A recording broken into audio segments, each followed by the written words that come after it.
Welcome, everybody, to Sit Downs with City Lifestyle Vegas Edition. I'm Camila Soleil-Ray, and I have here today this giant, okay? She is not only a digital marketing guru, she is also a great friend of mine. And her name is Richelle Rice. She is an Emmy Award winner, storyteller, marketing executive. I have to read this because there are so many accolades and things that she's done. Speaker, founder of her own consulting company, RR.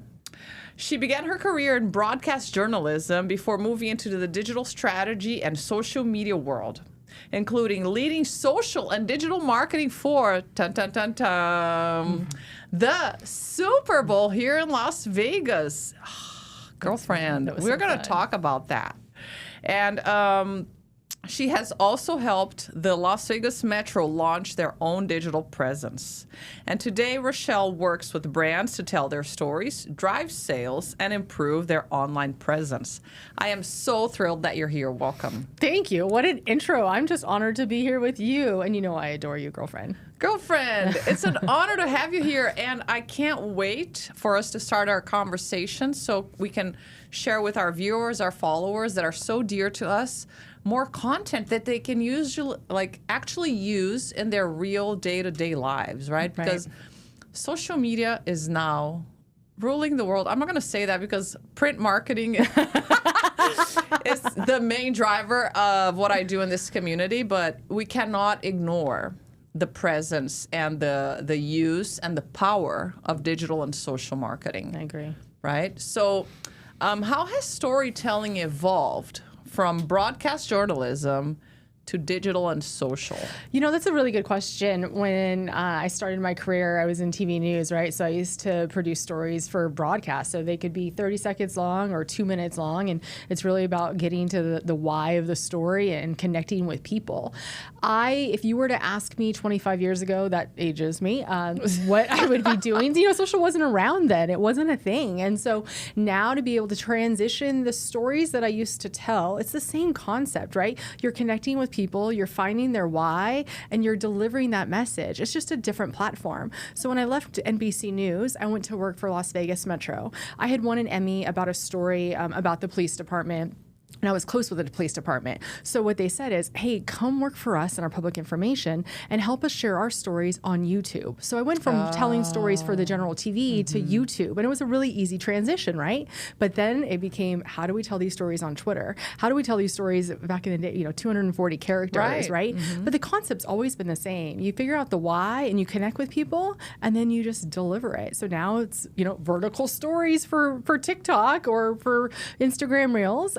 But you also have to figure out if your audience is on Twitter and you're figuring out a way to put in 140 characters, right? And that's another huge difference because when you were in broadcast journalism, you're working with one channel, right? It's the mass. So you're really serving, if you may, people from all sorts of, well, that doesn't really change with social media, but it's different. I think there weren't as many channels before. No, right? There definitely wasn't. People just tuned in to one specific television station.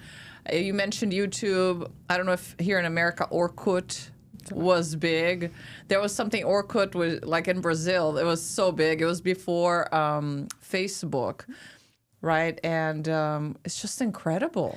Yeah. The one thing that I was lucky in my journalism career, in my career, is that when I was working in TV, there wasn't that. You always wanted to tell the story, and it was going to be the 12 o'clock news, the 4 o'clock news, the 5 o'clock news.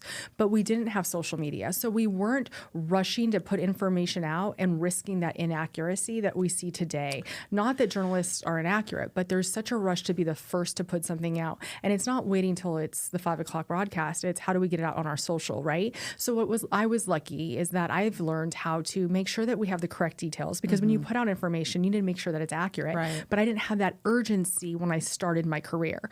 Obviously, as I moved on and I worked for Las Vegas Metro, we had some crazy things that needed to get out to the public. But the ultimate goal was always to make sure that we were accurate. You don't want to put something out that is inaccurate that could cause any alarm, right? So I was lucky in the sense that I was able to start my career with that foundation of not having that quick. Now I've learned how to become quick, right? Now when there's a response that needs to go out, if there's I handled social media for 4 seasons the night of 1 October, which was one story above where the shooter was, right? Wow. Well, how do we handle that for crisis comm and deal with all of the employees in house? So having plans and procedures and strategy so that if something does happen, you know what to do is key. And I was able to develop that really on in my career. Yeah. That's amazing. And that takes a lot of skill and talent, right? The thing is, you're talking about journalists putting news out there. What about the wannabes, right? The people that think not only want to be journalists, but I'm talking wannabes everything. Doctors, wellness coaches, because there are serious people in these careers, these professions. There are also the trend ones, like the trendy one, the wannabe trends, right? They want to give advice. They want to tell you how to invest your money. And so that makes it difficult, doesn't it? It does make it difficult. And I think being authentic, no matter what you're trying to present, is a key, right? So if a doctor is going to be speaking about medical advice, he's authentic, right? But if I have a lawyer who's suddenly speaking on something that has nothing to do with legal or law, a little bit, there's some alarm there, right? Yeah. So I think it's important that everybody has access to social media, and there's so much great information that can be shared, but it's important to find people who are authentic and to make sure that you yourself are presenting authentic information, right? And I think keeping originality in social media has also been a challenge because lately, I've seen so much of the same memes, just with different videos or backgrounds, but the story is the same, the hook. Yeah. What's going on with that? People are just trying to get that virality, right? They hear that this music is trending. This is the caption that's trending right now. And they're jumping on it because they want to get the viewers and the impressions. But that's not real and authentic. For every brand that I work with, I focus on real, actual engaging content, right? It's one thing to post a video on TikTok or on Instagram and have music that's going to help it go viral. Great. You had 10 million views on one video. What I would rather see for any brand is 1,000 likes on 10 videos, right? Because then it shows that what you're producing and delivering to your audience, they are engaging with. When you see something that has makes sense 10,000 views and 1 like, it's not there's no engagement. It doesn't match, right? It's not connecting. Yeah. Okay, great. It got out there. There's probably dollars behind it or it went viral, but it's not connecting. And you want to make sure that the content that you're putting out for your brand or for yourself is always connecting with your audience. So also what I hear is that there's consistency with that brand or that message or that platform, whatever it is, in that account, there's consistency because you said 10 likes or 10,000 likes in 10 videos or 1,000 likes in 10 videos is better than 10,000 likes in one video and nothing else happens. Yeah, it's important. I wouldn't say you need to post every day, right? Consistency is important, but it's important to have a strategy behind that consistency. Yeah, totally. Right? Are you giving somebody something, knowledge that they would love to know that it's in your industry or it's in your brand? Are you sharing some inside information about your company or your brand? Are you giving them a why, right? If it's just posting a post because you saw it on someone else's account and it went viral, no, that's not going to help you. It's not going to help any brand. So what I'm hearing is that, and I say what I'm hearing a lot because I have a therapy background, right? So I don't want to put words in your mouth. So quantity is less important than quality as well. Yeah. Right? 100%. In social media. 100%. Very good. And what makes it, so my question was going to be actually what fundamentals of storytelling never change? What fundamentals of storytelling never change? Like what's still important from when you started in broadcast journalism and now when you're telling stories in social media? Oh, for me, it's the connection with the person I'm talking to. That story you want to tell, you have to actually get to know the person. You have to get to know who you're talking to be able to share their story, right? So that has never changed. Getting in and building a connection with somebody so that you can really fully understand them, and then sharing their story is super important.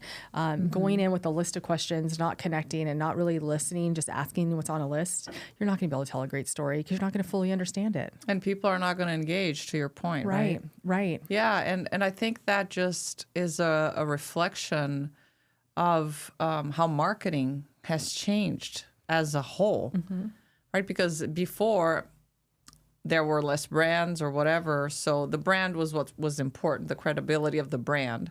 Now it's all about the connection and the trust. So there's so much more to marketing nowadays than just creating a hype or, you know, a logo, getting the colors correct or whatever. You have to humanize the brand. That's my understanding. Yeah, you know, I always tell people that we as humans, we connect with other humans. We don't connect with a logo, right? So on social, you want to connect with somebody that has that a personal experience, or you want to share a why, right? You don't want to just connect with a brand because of their name or their logo. You're not going to have any brand alliance with them. And so it's always important to tell the why you started your company, why you're working at a company, why you feel fulfilled when you help a customer, why you want your customers to experience X, whatever it might be. Telling that why is much more important than just the sales push of like, here's what we have to offer. Yeah, so purpose matters. Purpose always matters. Purpose and mission matters. And what makes people stop scrolling with so many accounts? How many seconds do people like, you know, quick. Like talk about that? Because I'm like, it's so quick and it's always changing, and everyone's attention span has continued to decrease, you know. It's the hooks that really help people stop scrolling. So you can, as you know, you're on social media and doing a fantastic job. You can ensure that the thumbnail that appears is one that is engaging, that has a great call to action on it, or a good hook, and it shows what the story is about to get someone to actually push play. That first few seconds is critical. How many seconds? Like Tell us the truth. Like quick. 2 or 3 seconds. You don't want to slow, fade, and boring. You need to tell someone why.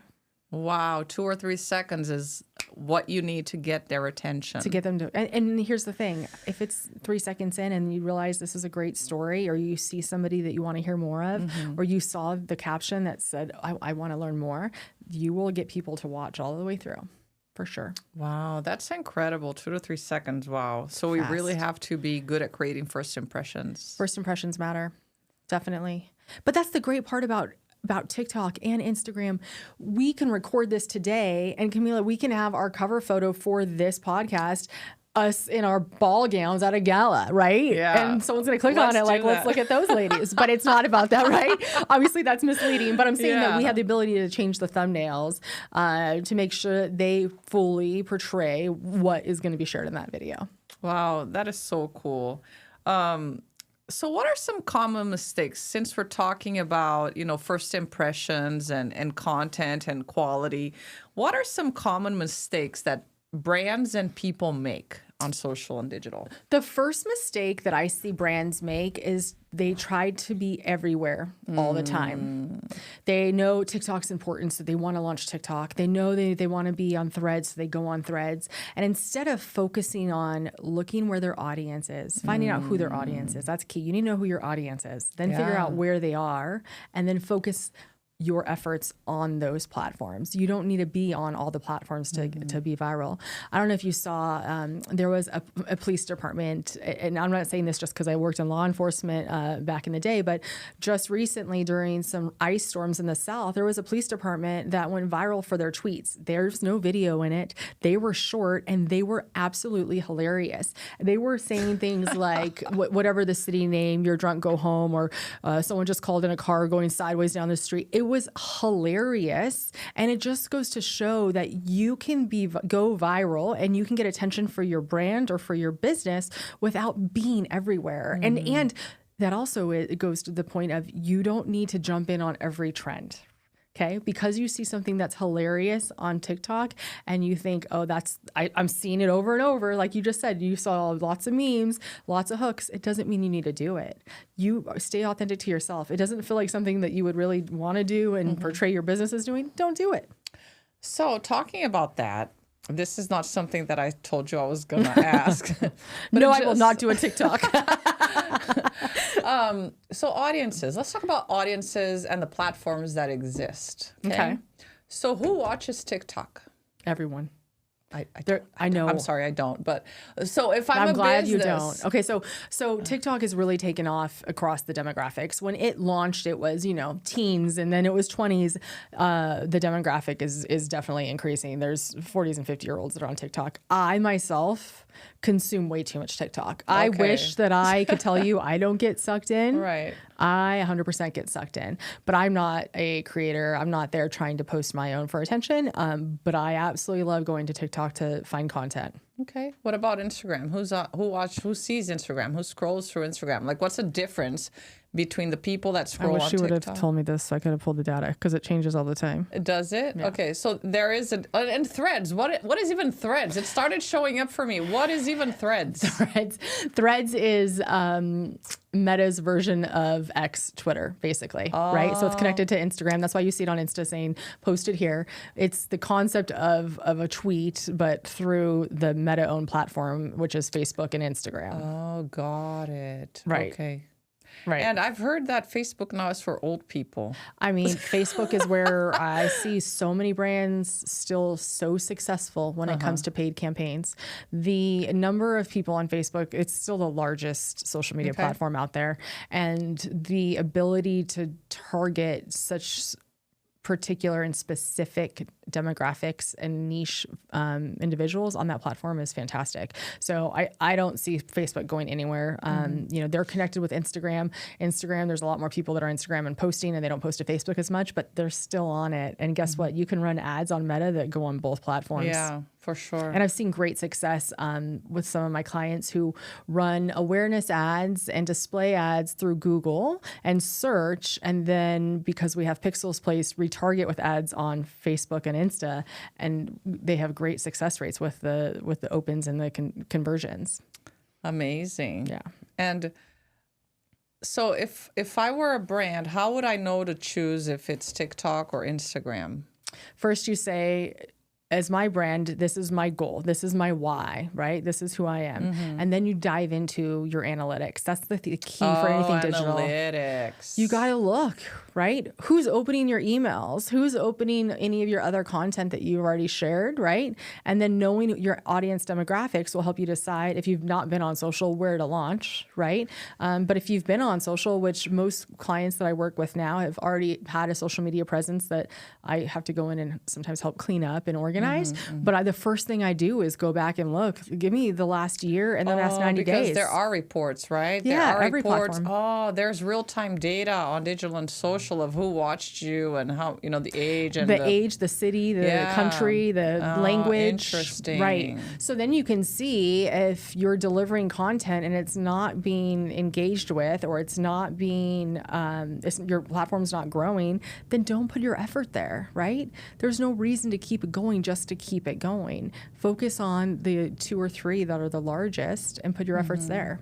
Amazing. Wow. Yeah, I keep forgetting that because my main thing is print, right? Yeah. And anyway. That's the hard part, I think, with social media, though. It's fantastic in that in digital, it's fantastic in that we can get real-time data. We can tell you how an ad performed yesterday versus last week. We can tell you how this post has performed today versus a month or a year ago. We can see how your audience has grown. But also, when someone puts an ad in print media, someone pays for an outdoor billboard, you're based on impressions and viewership and readability, right? There's no exact data like there is on digital to say, here's the impressions from yesterday. Here are the conversions from yesterday. And so it can be really difficult. If there's a client that's looking, this didn't perform well, it's just as easy to say, oh, well, digital's not doing great anymore. Yeah. We're going to cut our budget on search or on display or on Meta because last month didn't perform as good as 3 months ago. Our conversion rate isn't as high. It's difficult. Yeah. So, focusing on connection and building the trust is really what matters nowadays. 100%. Because that is really what long-term success is about. It's about, I always say marketing is a marathon and not a sprint, right? So going from one day to the next, or marketers that say, oh, we're going to try it for 6 months. We need at least 12 impressions. How is 6 months going to help you with all the hundreds of thousands of information that we get a day? Do we make your brand stick? Social media, print, even podcasts. Right. How do we do that? They all have to work together, right? Yeah. And reinforce each other. Yeah, for sure. Very good. Let's talk about the Super Bowl, because I think people are dying to hear about your Super Bowl story. How did you land that account? How was it working for such a big campaign? I mean, wow. Thank you. Wow. That I feel so fortunate and so lucky.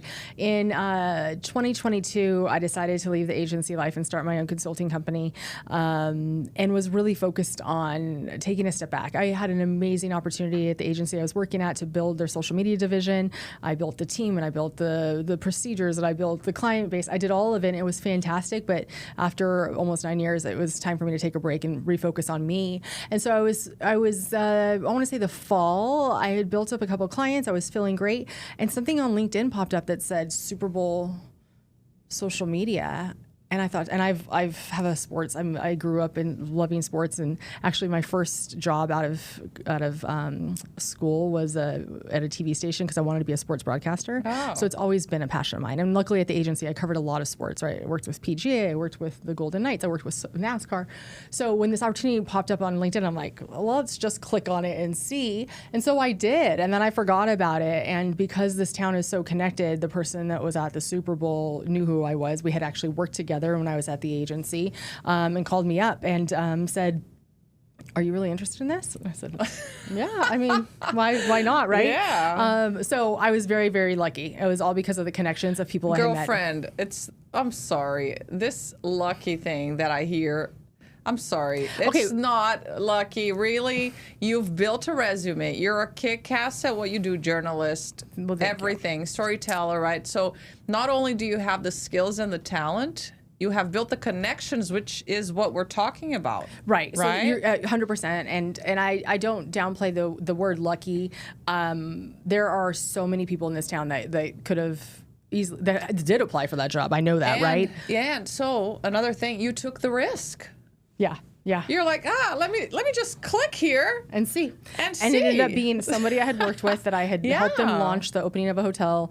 We were successful. It was a fantastic time. So then I landed in the Super Bowl host committee. It was the host committee that we worked for. And so I went down to Arizona, looked at their game, looked at how everything was run there, came back, and it was go time. That opportunity is something that I am so, so grateful for. Mm-hmm. It helped me connect with more folks in the community for sure. But it really helped me refine the strategies and the plans, because everything that you saw, every moment that you saw had so much planning behind it, right? We were telling stories our community. Our community division had 40 tickets to give away in market. And so the NFL said, hey, will you guys do this? The community team said yes. And they said, hey, Richelle, can you help tell the stories when we do these giveaways? I thought for sure I can help tell stories. It ended up that I helped actually fabricate the entire scenario. So we gave away tickets to a woman who works at Caesars. And so I connected with Caesars. I said, hey, we want to do this. We can't let her know. Found out her friend. She does a lot in the community. She was like a philanthropist. We get her to meet us on a random Wednesday morning at 8 o'clock in front of Caesars. I have TV. I have our cameras there. Our publicist had TV cameras there. We have the head of Caesars. We orchestrate this entire moment. There's tears. It was fantastic. We did that at least a dozen times. Mm-hmm. But the planning and work and execution that went into that 30 seconds that went viral was long. It took a long time. Mm-hmm. I'm really proud about those stories. I'm proud of those stories. We were tweeting them and putting them on Instagram. The Super Bowl that year was being broadcast on CBS. So CBS was our broadcast partner.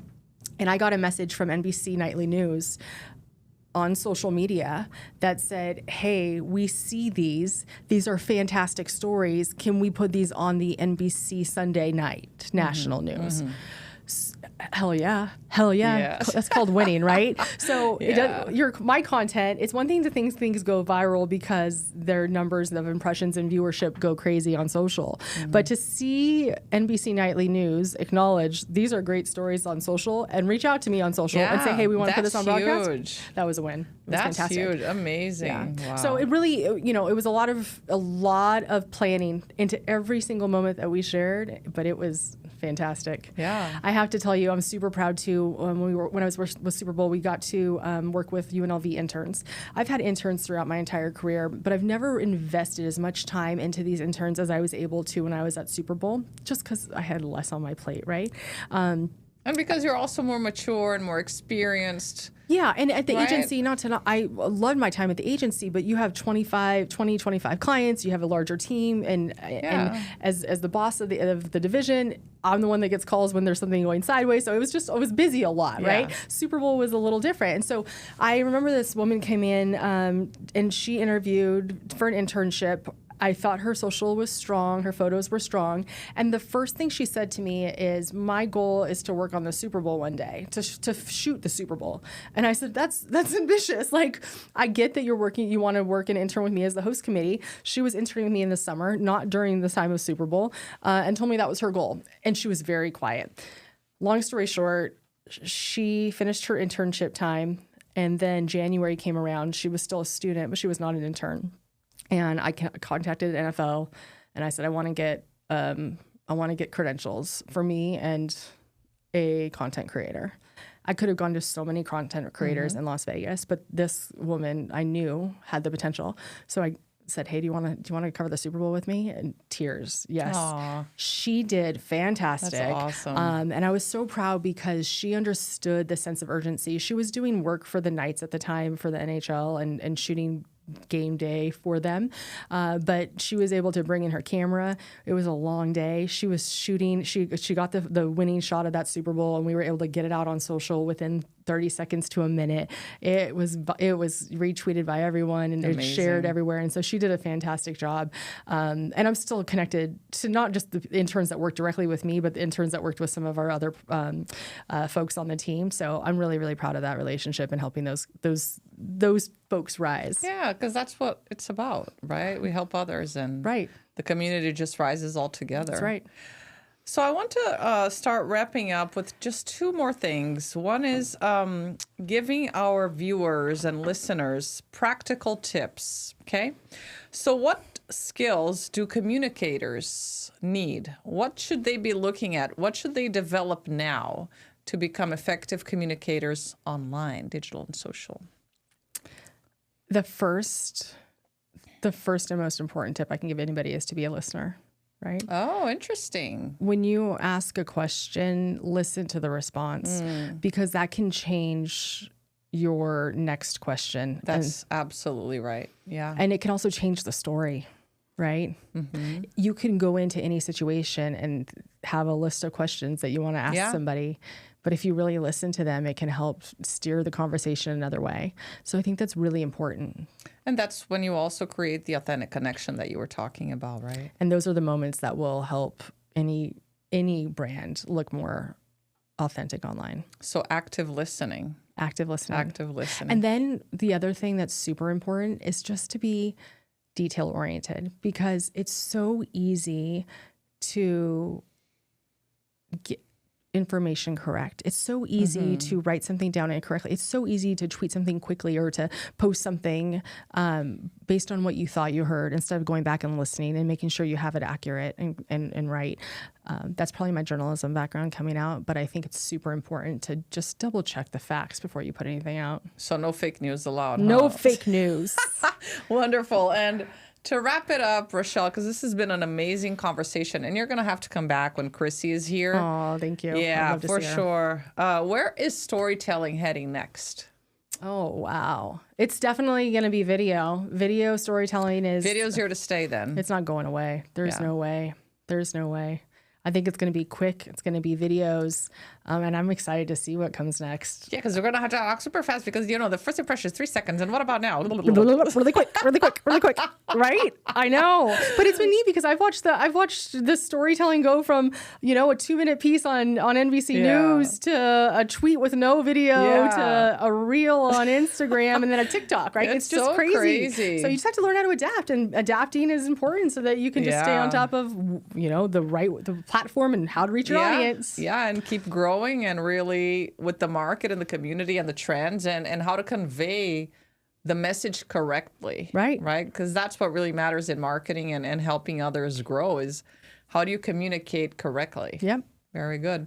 So if people are interested in learning more about Richelle and your work, where can they find you? You can go to my website. So my website is mrsrichelrice.com. My handles are all the same too. So Mrs. Richelle Rice is the way to get me. She is amazing. I am you. so glad that you are here today. Thank you so much for enriching us with all your knowledge and beauty. And I must say, people, she has the most gorgeous hair I have ever seen in my life. So girl Camilla. crush right here. Thanks for being here, Richelle. Thank you. Thank you. And that's it for today for this episode. So let us know if you want to hear about another best in class person in our community, and we will bring them here. You know, that's what we do. Thanks so much, and share, like, and subscribe. We'll be here next time. Bye.